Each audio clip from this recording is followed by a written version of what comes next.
یزید کا صرف یہی بد کرداری کا مرحلہ نہیں تھا، اس کربلا کے صحرا کے اندر یزید نے جس طرح امام حسین رضی اللہ تعالیٰ عنہ کو شہید کیا اور حضرت امام حسین کے خاندان کو شہید کیا، جب مدینہ المنورہ پر یزید نے مسلم بن عقبہ کو مقرر کیا، جس کو بزرگوں نے مصرب بن عقبہ کہا ہے، تو اس کو کہا 3 دن تک مدینے کا حرم تمہارے لیے حلال ہوگا، جو چاہو تم کرنا، اور شامی فوجوں کو اجازت ہوگی۔ تو وہاں بھی انہوں نے 10,000 تابعین اور 700 صحابہ کو شہید کیا۔ حضرت ابو سعید خدری رضی اللہ تعالیٰ عنہ گھر سے باہر نکلے، کافی بوڑھے ہو چکے تھے، تو انہوں نے حضرت ابو سعید خدری کو پکڑ لیا، کہا تم کون ہو؟ کہا مجھے ابو سعید خدری کہتے ہیں۔ تو کہا ہاں تمہارا نام سنا ہے، اور داڑھی سے پکڑ کے کھینچا اور کہا کہ ہے تمہارے پاس جو ہمیں دو؟ تو کہا کہ میرے پاس تو کچھ بھی نہیں، میں تو فقیر آدمی ہوں۔ تو ان کے گھر ان کو لے گئے، تو 2 کبوتر رکھے تھے حضرت ابو سعید خدری نے، تو وہ کبوتر لوٹ کے لے گئے۔ تو ایک خاتون کے ابھی بچہ پیدا ہوا تھا، اور قابلہ نے، داہیہ نے وہ بچہ ماں کی چھاتی پہ لٹایا، اور وہ ماں کا پہلا دودھ پی رہا تھا۔ تو یہ جا کے کہنے لگے نکالو تمہارے پاس جو کچھ ہے، جو کچھ ہے وہ ہمیں دو، ورنہ تیرے بچے کو نہیں چھوڑیں گے۔ تو ماں بچے سے مخاطب ہو کے کہتی ہے، ابھی بچہ پیدا ہوا ہے اور ماں سے پہلا دودھ پی رہے، کہ بیٹے اگر میرے پاس کچھ ہوتا، وہ قیمتی سے قیمتی چیز بھی ہوتی، تیری جان کے لیے قربان کرتی، لیکن اس وقت میرے پاس کچھ ہے نہیں۔ تو ایک شکی آگے بڑھا اور بچے کو ایک ٹانگ سے پکڑ کے کھینچ کے دیوار کے ساتھ پٹک کے مارا، جس سے دماغ کا بھیجا نکل گیا۔ کیا کیا زیادتیاں نہیں کی۔ 700 صحابہ حرہ کے واقعہ میں شہید کیے یزید نے، اور 10,000 تابعین شہید کیے۔ مسجد نبوی میں ممبر رسول کے ساتھ گھوڑے باندھے، اور وہ ممبر رسول اور مصلی رسول کے قریب لید کرتے رہے۔ 3 دن تک مسجد نبوی کے اندر گھوڑے بندھے رہے، اور مدینہ کی حرمت پامال کی۔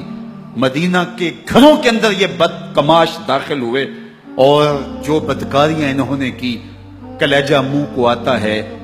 1002 شیزائیں ان بدکاروں کی بدکاریوں کی وجہ سے کنواری حالت کے اندر حاملہ ہوئی۔ 3 دن تک مدینے کا حرم انہوں نے پامال کیا، اور پھر مکہ المکرمہ میں کعبہ اللہ پر گولے برسائے، اور کعبہ کا غلاف جل گیا۔ وہ تو یزید مر گیا، اور حضرت عبداللہ ابن زبیر رضی اللہ تعالیٰ عنہ نے اپنی خلافت کا اعلان کیا۔ یزید کے یہ کرتوت تھے، ادھر اہل مدینہ کو ستایا، ادھر اہل مکہ کو ستایا، اور رسول اللہ صلی اللہ علیہ وسلم کے خانوادے کی بے حرمتی اور توہین کی۔ نہ صرف انہیں قتل کیا گیا، ان کی لاشوں پہ گھوڑے دوڑائے۔ ابن سعد اور شمر جو ہے وہ خیموں میں داخل ہوا، اور مخدرات اسلام کی چادریں چھیننے کی کوشش کی۔ حضرت زینب سلام اللہ علیہ نے مخاطب ہو کے کہا ہمارے چہرے کے رکھوالے چلے گئے ہیں، ظالم تو خیال نہیں کرتا ہم رسول اللہ کی بیٹیاں ہیں۔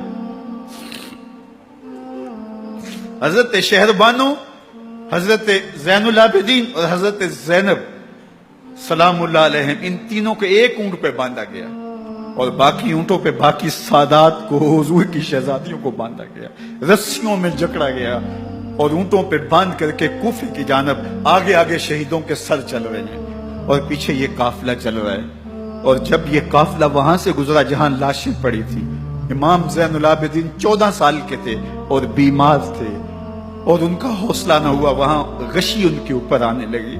اور وہ منظر ابن کثیر نے، باقی لوگوں سب نے لکھا ہے کہ پھر جب ان کی یہ حالت ہوئی، تو پھر سیدہ زینب سلام اللہ علیہ، جنہوں نے ابھی تک بڑے حوصلے کے ساتھ ساری مشکلات کا مقابلہ کیا تھا، اب ان کے بندن ٹوٹ گئے اور آنکھوں سے آنسو بہنے لگے، اور سیدہ زینب نے